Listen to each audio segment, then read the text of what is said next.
The sun had barely risen over the hills of Hilltop Farm, where dew sparkled on blades of grass like tiny diamonds. Birds chirped merrily, and the animals stirred to life. Among them were three inseparable friends, Jemima Puddle-Duck, Peter Rabbit, and Benjamin Bunny. Jemima, with her bonnet tied smartly under her beak, flapped down from the hayloft where she spent the night dreaming of far-off meadows. Peter, with his little blue coat slightly too tight from all his recent carrot nibbling, was busy brushing straw off his whiskers. And Benjamin, wearing his favorite red tam o' shanter, was stretching his paws in the morning sun.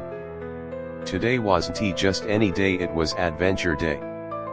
They had decided to explore beyond the farm, into the forest, and maybe even find the fabled orchard grove, a place Peter's father once spoke of, a land of endless fruit trees, wildflowers, and hidden surprises.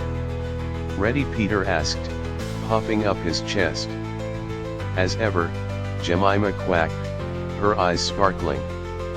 "Let's make sure we're back before tea," Benjamin added. "Auntie always sets out blackberries and fresh buns." And so, the trio set off, waving goodbye to the cows, sheep, and Mr. McGregor's garden, which Peter couldn't help giving a longing glance. Chapter 1, Into the Wild Woods. The path to the forest was lined with buzzing bees and fluttering butterflies. Jemima waddled ahead, leading with confidence. She had a natural sense of direction. Peter and Benjamin skipped behind, collecting leaves and sticks as souvenirs. The woods grew denser, shadows weaving between trees like ribbons. They stumbled upon a small stream where dragonflies danced above the water. "Oh, let's stop here for a sip," Benjamin said, dipping his paws. Just as they were about to rest, a rustling in the bushes startled them.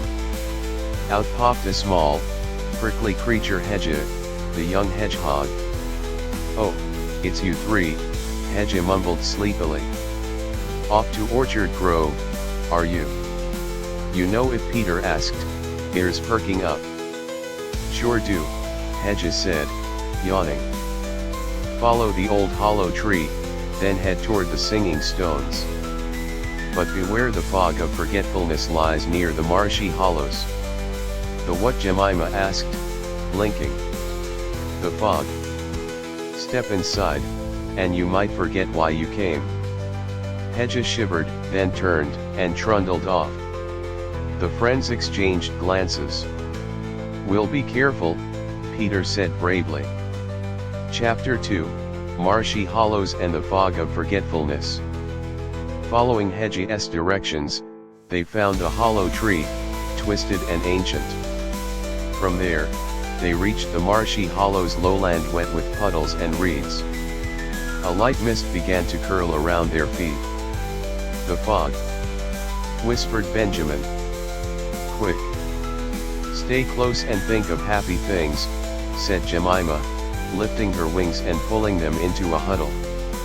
They pressed forward, each repeating in their heads, "We're going to Orchard Grove." But as the fog thickened, Benjamin suddenly stopped. "Wait, why are we here again?" "Oh no," Peter cried. "It's starting," Jemima quacked loudly. "Remember the taste of blackberries? Remember the warmth of the barn?" The memories flickered in their minds like candlelight. Suddenly, a low hoot echoed through the mist, and a figure appeared, a great barn owl with a golden chain around his neck. "Lost, are we?" he asked. Peter nodded. "We're trying to remember." "Sing something true," the owl advised. "Songs hold memory." Jemima, ever the singer, began softly, "Down by the glen where wildflowers grow. We're bound for the orchard, through wind and snow." Her voice rang clear, cutting through the fog. The owl nodded and flapped his wings, clearing a path. And just like that, the fog thinned and they remembered everything. Chapter 3, Orchard Grove at last. As they emerged from the hollows, the forest opened up into a glorious grove. Trees heavy with apples, plums, cherries, and peaches towered above them. Wildflowers carpeted the earth, and honeybees buzzed lazily in the golden light. They made it Orchard Grove. They raced into the field, laughing and tumbling. Jemima found a soft patch near a daisy bush and settled in. Peter climbed a tree and tossed down fruit, while Benjamin filled his cap with berries. They discovered a glistening pond with stepping stones shaped like stars, and a hidden nook with wooden animal carvings left by some creature long ago. They even found an old teacup balanced on a log, as if someone once had a picnic here and promised to return. "This place is magic," Jemima whispered. "And we found it together," Peter said, smiling. Chapter 4, The Journey Home. As the sun began to dip, painting the sky with orange and pink, they packed a few treats and retraced their steps.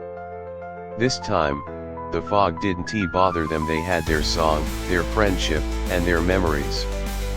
By the time they reached the barn, the stars were peeking out. Auntie Bunny had left out fresh buns, just as promised. They sat under the lantern light, nibbling in contentment. "We should do this again," Benjamin said sleepily. "Yes," said Jemima. "But next time, let us bring more jam." Peter laughed. "And maybe tell Hedgie he was right. Orchard Grove really is the most wonderful place of all." And so, under the gentle hush of the farm night, the three friends Jemima, Peter, and Benjamin drifted off to sleep, dreaming of orchards, fog-clearing songs, and the magic that comes with friendship and a little bit of courage.